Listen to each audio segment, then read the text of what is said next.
Gopinatha Vallabha Girivaradhari.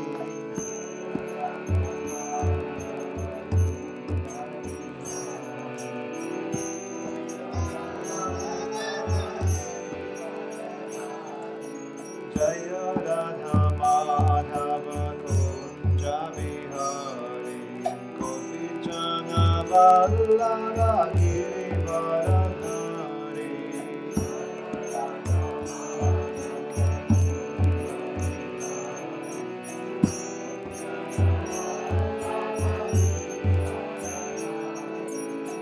Yasodanandana Braja Jana Ranjana.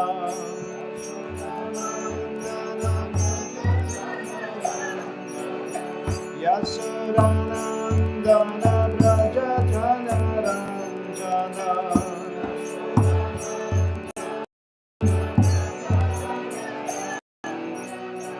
Yamuna Tira Vanachari.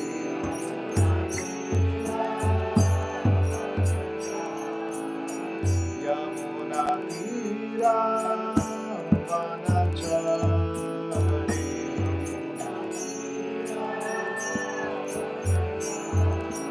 Jaya Radha Madhava Kunja Vihari.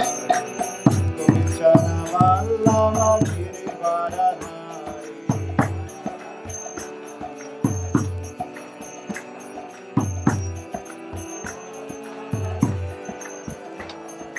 Jaya Radha Madhava Kunja Vihari. Gopinatha Vallabha Girivaradhari.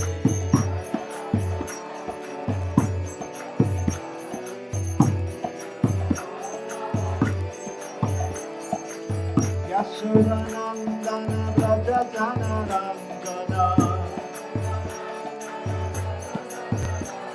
Yasodanandana Braja Jana Ranjana. Yamuna Tira Vanachari. Yamuna Tira Vanachari.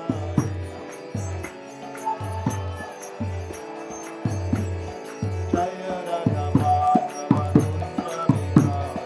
Gopinatha Vallabha Girivaradhari.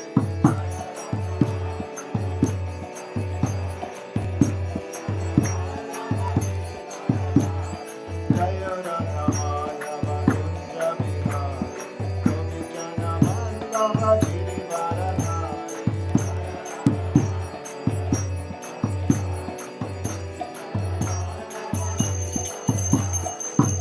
Hare Krishna, Krishna Krishna, Hare Hare, Hare Rama, Rama Rama, Hare Hare.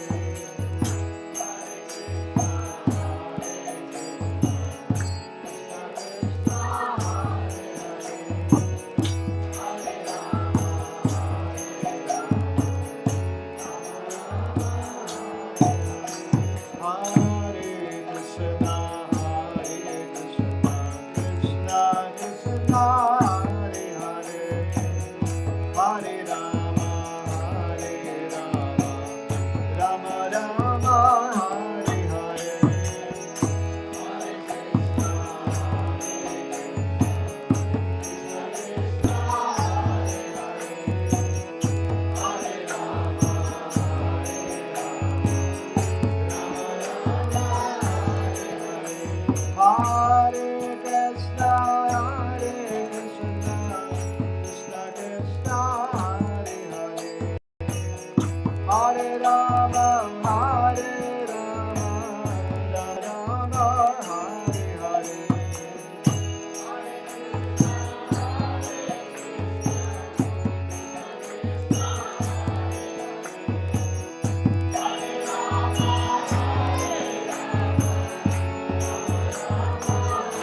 Jaya Prabhupada, Jaya Prabhupada, Prabhupada, Jaya Prabhupada.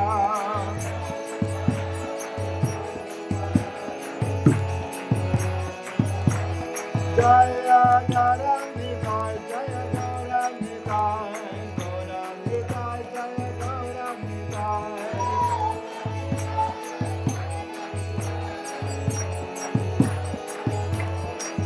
Nitai Gaura Haribo, Haribo, Haribo, Nitai Gaura Haribo.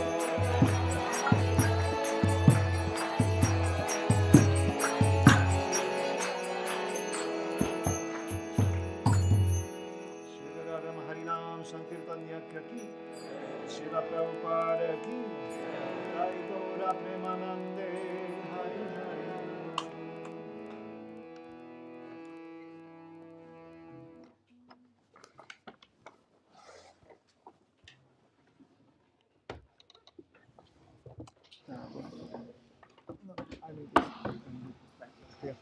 Onko tarvetta käännöstä suomen kielelle? Me voimme kääntää täällä huoneessa.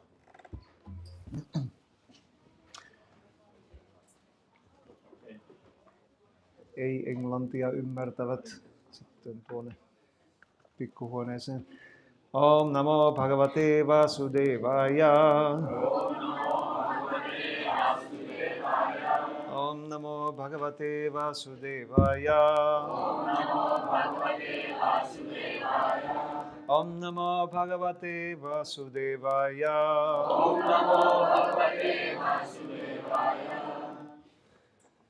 So welcome to the Sunday Feast program also on my behalf.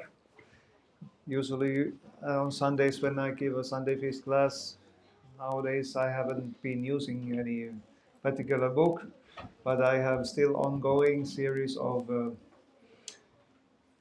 Krishna killing different demons in Vrindavan. As I mentioned in previous times, one of our acharyas, Srila Bhaktivinoda Thakur, has listed 20 demons in Vrindavan, and these demons, they represent, yes, it's good to give some space for the coming people, but if we can talk a little bit softer here in the temple room. Hare Krishna Mataji, nice that you have come. Maybe you can right here.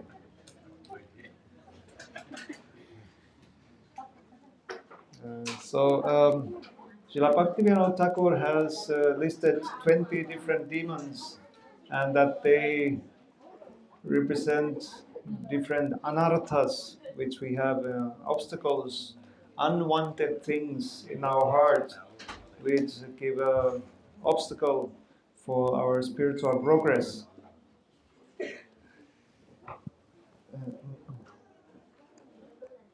And today we are continuing from demon number 10.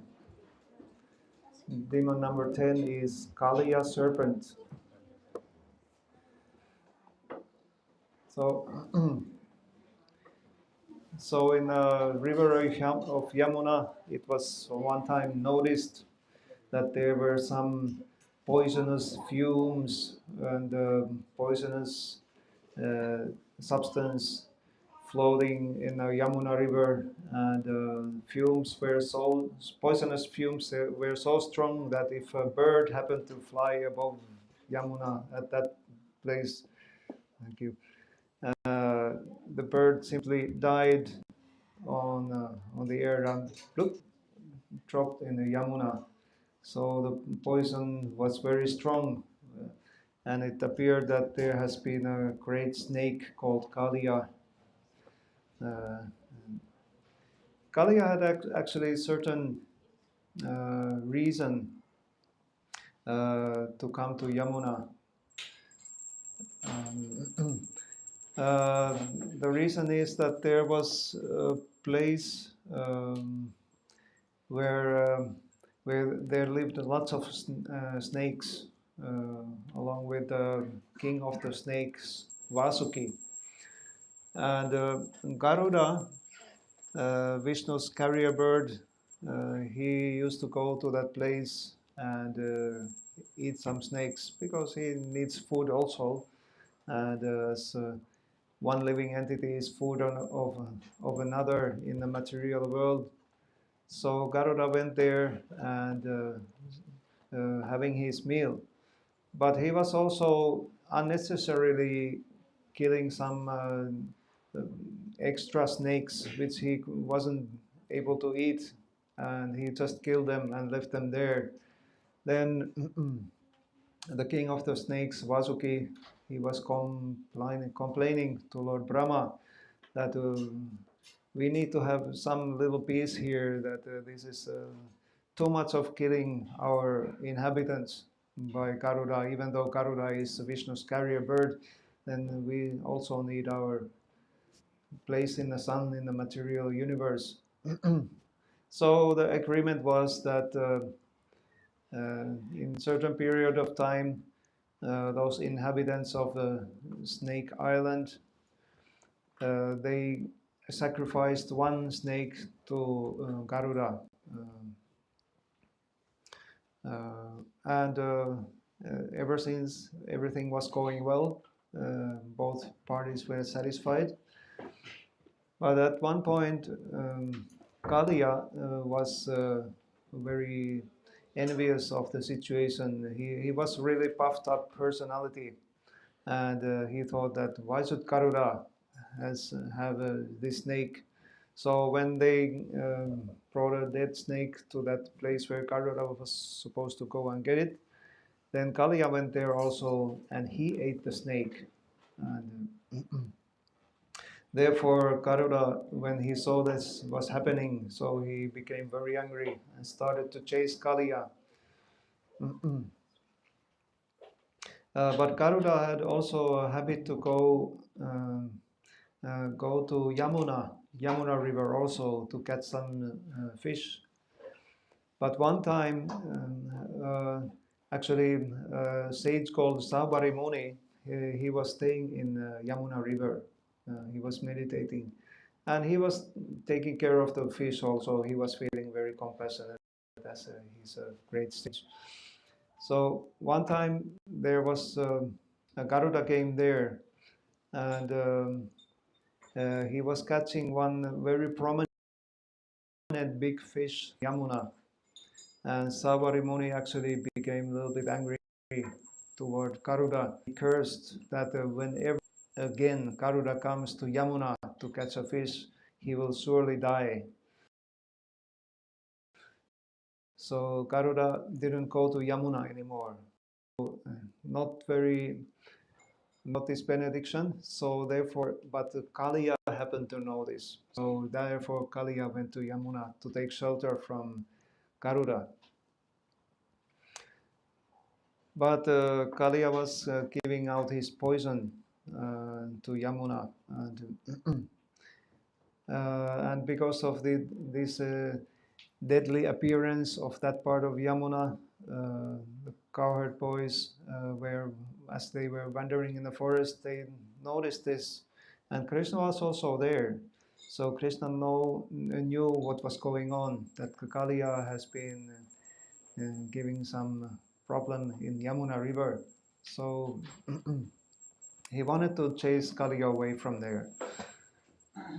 So he jumped in the river, river Yamuna. There's a particular tree. I think it's still there in Vrindavan called Kaliya Ghat.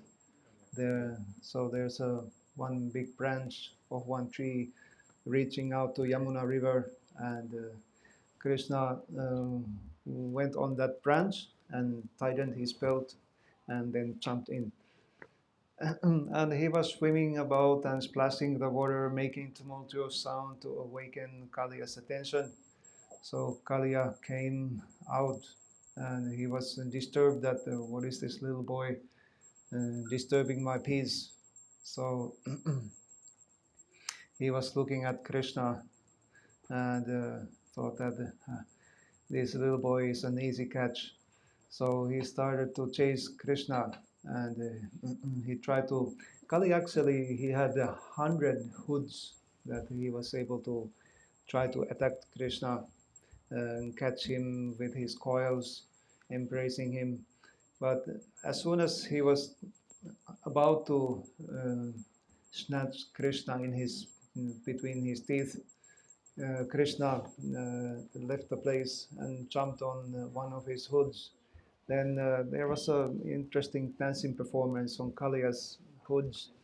Kaliya tried to catch Krishna, but Krishna was jumping to another hood. Kaliya tried to catch Krishna from there. He was jumping to another hood. So he was very expertly avoiding Kaliya's attacks in this way.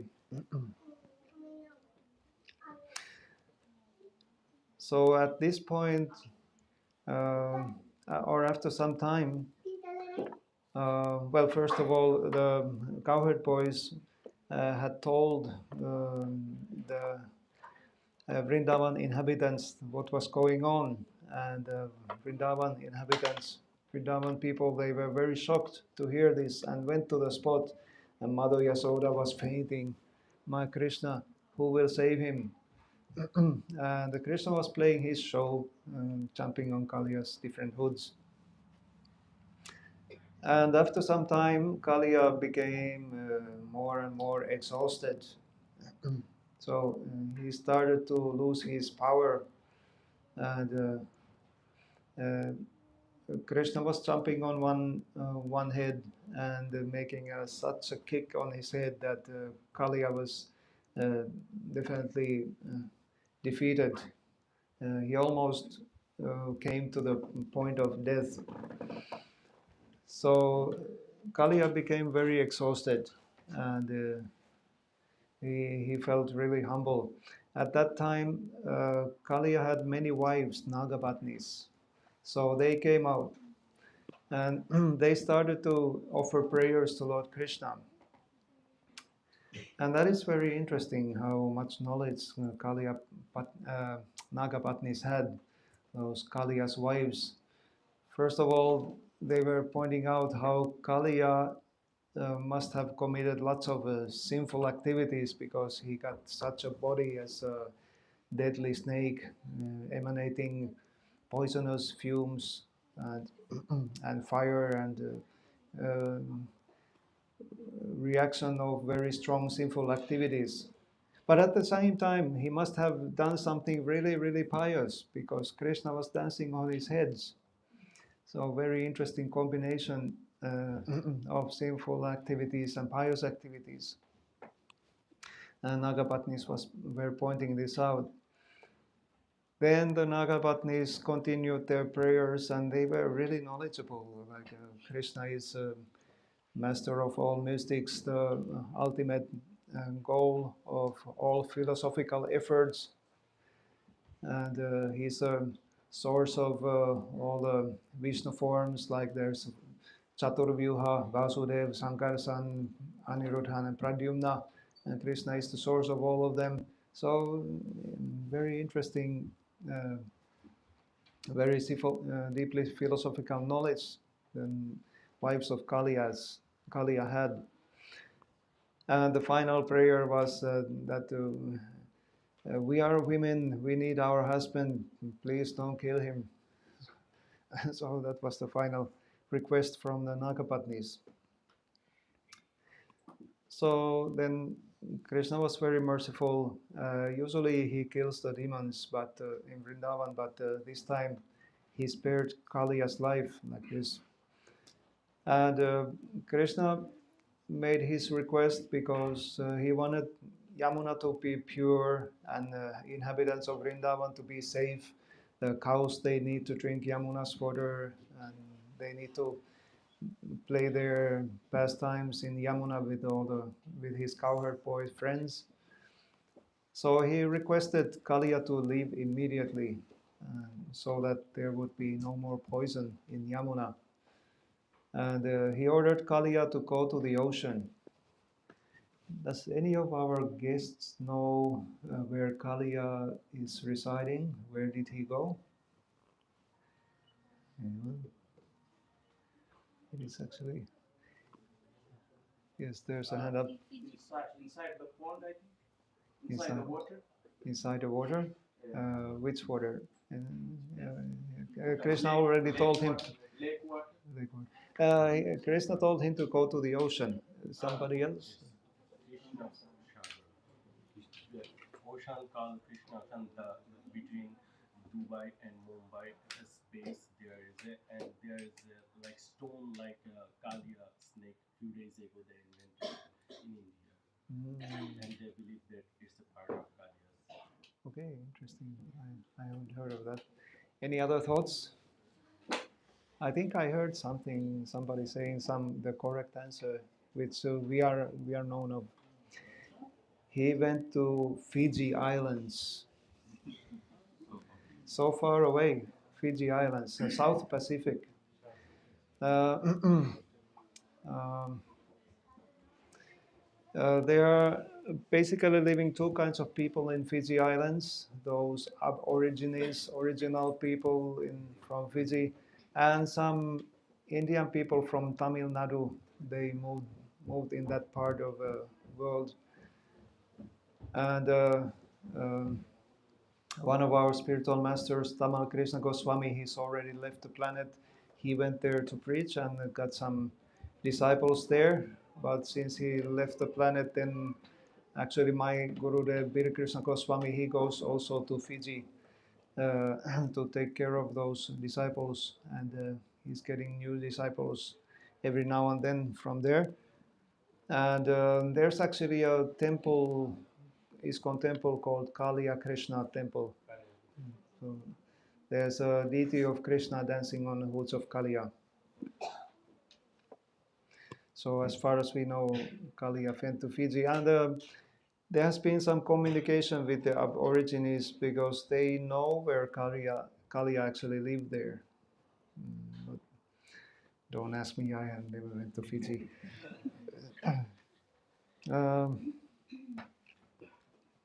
So Kaliya represents an anartha called brutality and treachery. So very difficult qualities in a person who tries to make some progress in spiritual life. And it refers to those who have a purpose to create trouble among the pure devotees of Krishna by infecting their nature with their own malicious tendency of behavior. So sometimes we have such kind of people in spiritual movements, and they look like they are successful at first, but Krishna is definitely exposing their real nature, and that happens usually after he has managed to be successful of misleading his devotees or misleading Krishna's devotees. Well, that creates kind of a difficult situation when this calamity is happening to some spiritual leaders that many devotees put their trust on. So, if a person who acts as a spiritual master, but he has this kind of qualities, they are surely to come out at some point. And and for disciples, such a calamity is like pulling a rock, pulling a mattress or rug under from under the feet. Plus, it gives a difficult reputation for a spiritual institution if this kind of happenings are coming about. But the spiritual life is always a cleansing process. Um,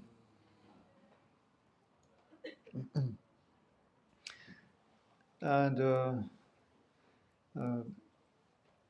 well, in this case, it might happen that such a spiritual leader who has acted improperly may be sent out from the movement, but nevertheless, everybody needs to get purified because Krishna wants to keep his society pure so that sincere people they can take a spiritual advantage of such a situation. Purity is the force, as Prabhupada used to say, and that means that we need to get rid of all kinds of material desires, anya bilashita shunyam. And actually, this material world is to teach us or guide us the way to become exhausted with the material energy. Well, it's somewhat natural in every individual's life. When you are young, you look at the world with round eyes, so to say. You get excited about this world and its possibilities, which it is offering to you, and that's good. You can make your career successful, but that's at some point, as it is said that old age doesn't come alone. There are some different bodily problems which come along with old age, and and also in Mahabharata there's this analogy that just like different aspects of time, they act like a fire stove or a kettle, and then there's a spatula, and everybody is in that pot being cooked by time. That's I think it's quite a good expression for those of us who feel the old age coming. I'm over 50, so that's definitely there. Not so much energy as I used to have when I was young. So we are being cooked by time.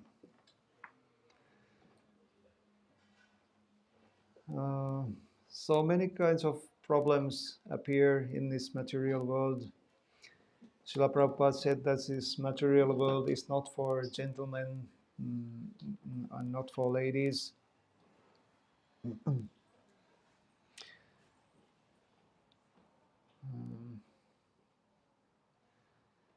So why such a deviation might happen in a spiritual society?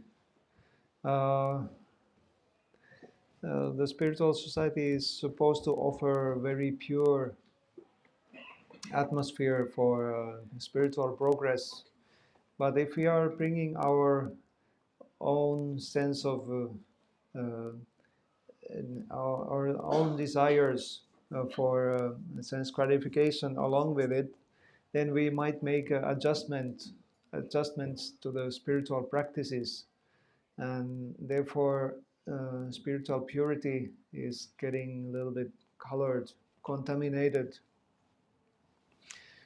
Uh, but ultimately, to get rid of that kind of impurity, the cure is pure devotional service to the Supreme Personality of Godhead. We need to develop love for the Supreme Lord, put our own interest aside for the sake of Krishna. And thereafter, because these impurities, they create our designations in this material world. We think about ourselves part of this world, and we have so many designations like different nationalities, designation of different positions in the society, position in the working place, and so on. Uh, and then we get attached to these kind of positions and look everything in the world like what is there for me, how can I use my position to take advantage of somebody else, and that creates that kind of might lead to that kind of brutality. We look down upon others and so on, but by devotional service we can get rid of these kind of unwanted things and get purified from material designations, material contamination. And Kapila Muni in the third canto of Srimad Bhagavatam is describing this like just like the enzymes of a stomach, they are digesting our food. And after some time, the food ceases to exist. So in a similar way, our designations, they are mainly in our consciousness, in our mind. But if we practice Krishna consciousness, develop our love for Krishna, then these designations, they are also kind of vanishing, and our subtle body, the condition of subtle body appears as the gross body in the material world. Whatever condition the subtle body is, that's how our gross body will manifest. And that explains what kind of environment we have born, what kind of parents, what kind of mentality, what kind of body we have. So by devotional service, we can purify our subtle body. And when subtle body is purified, then there is no reason for gross body to manifest.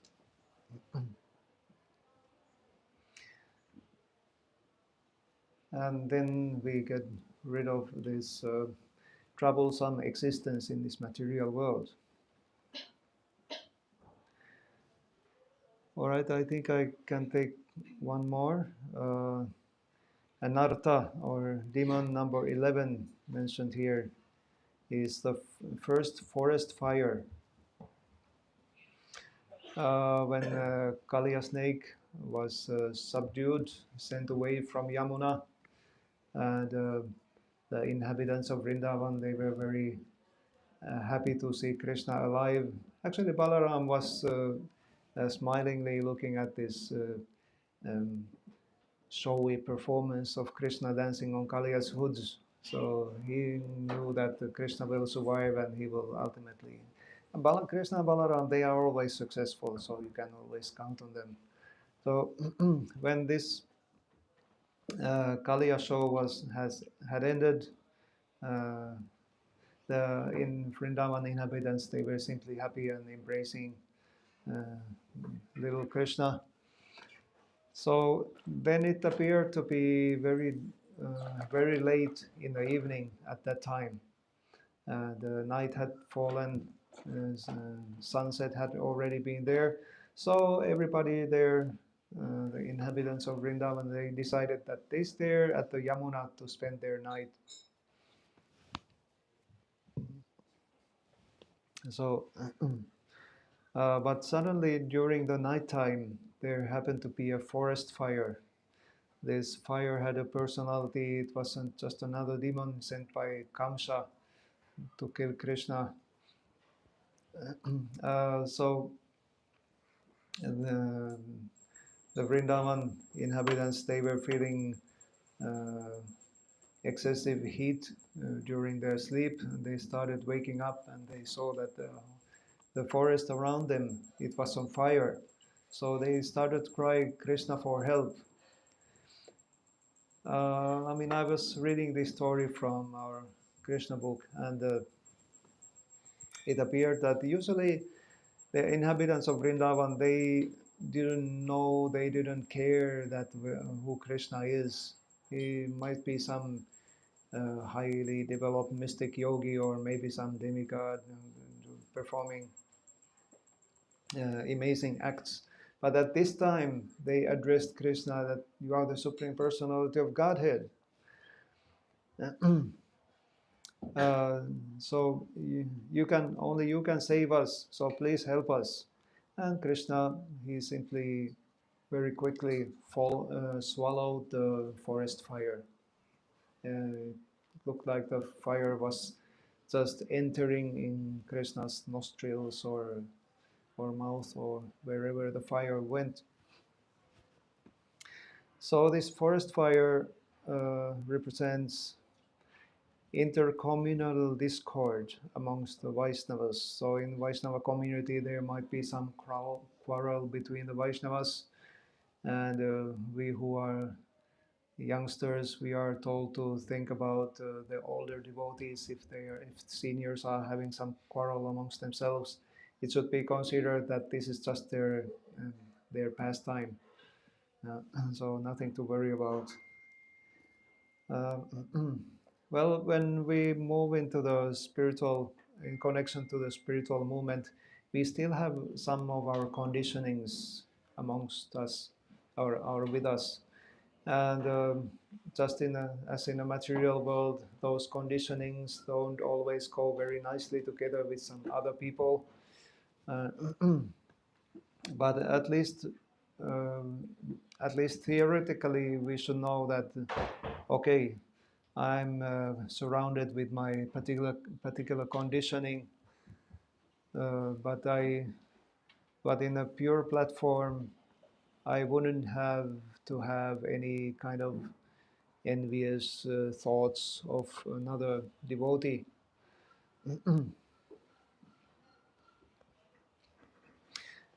um, so basically, at least the possibility is there in a spiritual movement or spiritual association. One time, one of our late spiritual masters, gurus, he explained us that he saw one dream one time, and he saw Srila Prabhupada in that dream.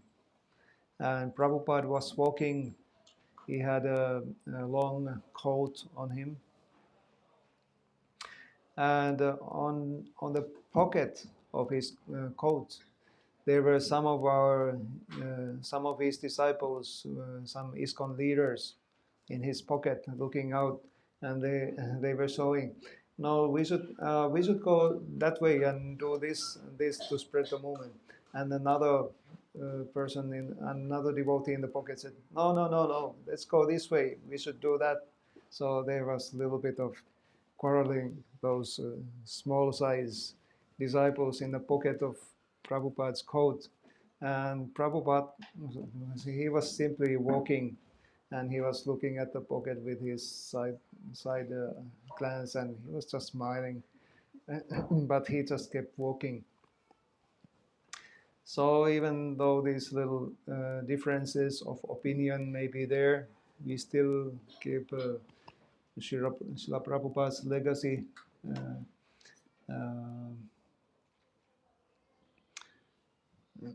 as our primary course of action.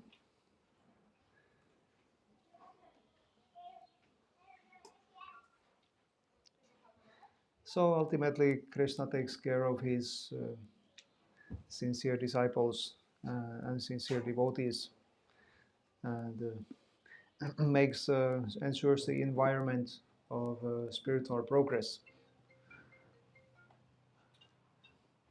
Yeah, I think that's a sign that I can actually stop here. Uh, I wonder if there's one or two questions. I usually speak so long that there's no time for questions, but this time. Was it that Kamsa was not sending Kalia?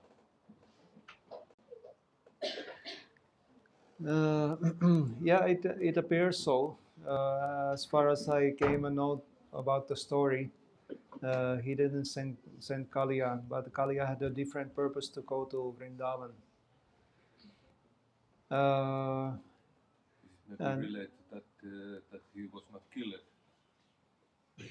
Yeah, that might be also there because usually in what I've read, Krishna book, the demons who come to Vrindavan, they have an intention to kill Krishna.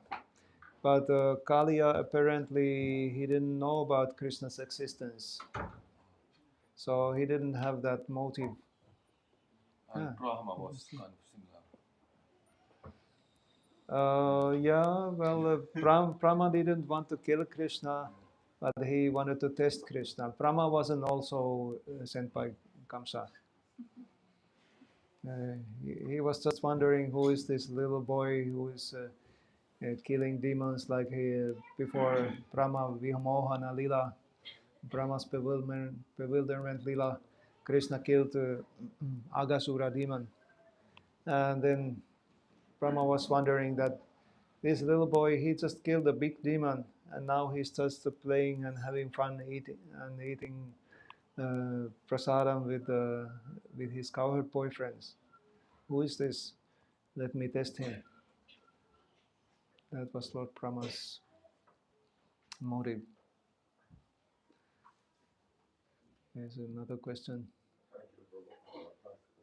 How is it possible, since Vrindavan is one of the holiest places in the whole universe, so how is it possible that the inhabitants of Vrindavan just didn't get into their big head that Krishna is supreme?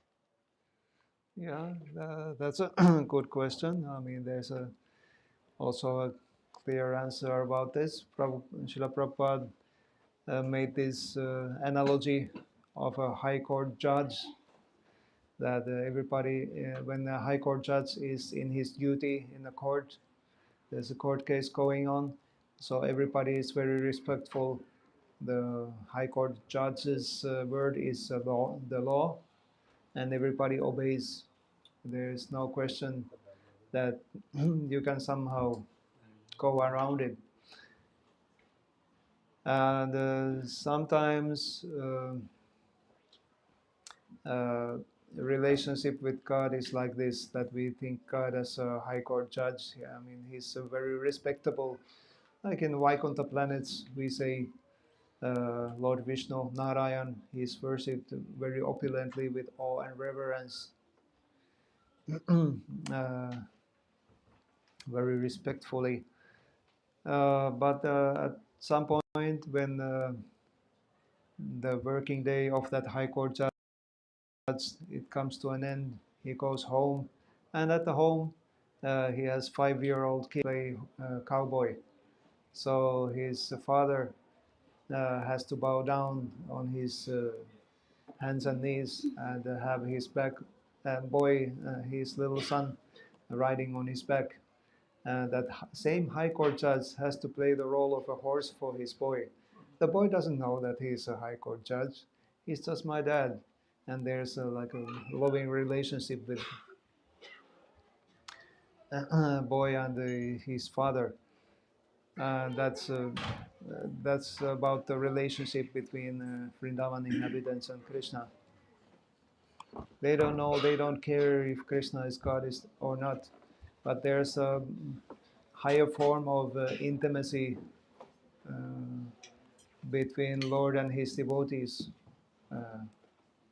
That the Lord is just the most lovable object of my life.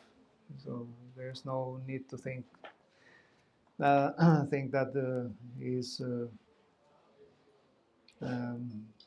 he's respectable God. Well, of course, in our position,